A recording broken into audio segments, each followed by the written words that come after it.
Sakay tayo ng Pullman guys. Babas. Pullman. Oh. Paayos na ako guys ang aking relo. Kasi nalaglag kanina. Kawawa naman ang relo ko. Tagal na rin sa akin. Wala namang paayusan dito guys sa aming lugar. Hindi ko pwede yan diri. Paayos ako alis na bukas Kailangan ako magre-relo ng hindi naandar. Kaya paayos ko muna rin. Meron din yung naitindahan din sa Chinese. Sabi ko, lagyan mo ng battery. Sabi, branded yung iyong relo. Hindi ko kayang lagyan iyan. Sabi gayaan kanina. Sabi ko kung mayroon sana silang magandang baterya ay doon na. Sabi ayaw niya ayaw maglagay at branded daw. Pwede kailangan pumunta din sa city sa Pabia.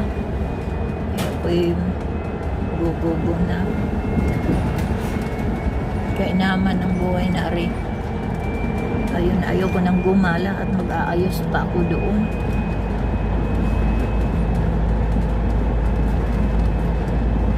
Bus naman ang sinakyan ko doong isang araw sa train palayan ang dinaanan ko.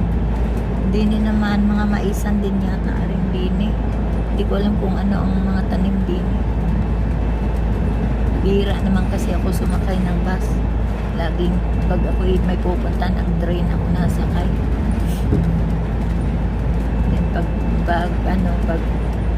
kutsi naman, pag nag-arkila ako, doon sa kabila naman ang daan. Dito siguro palayan kay may tubig man, may irigasyon. Or dito, ibig sabihin, din palayan.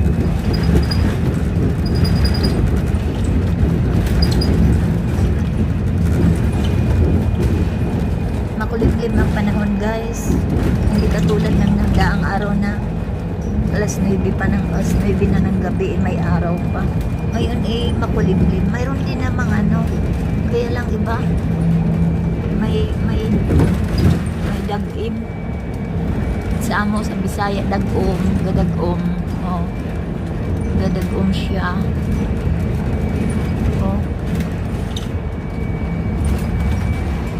gadagom siya guys.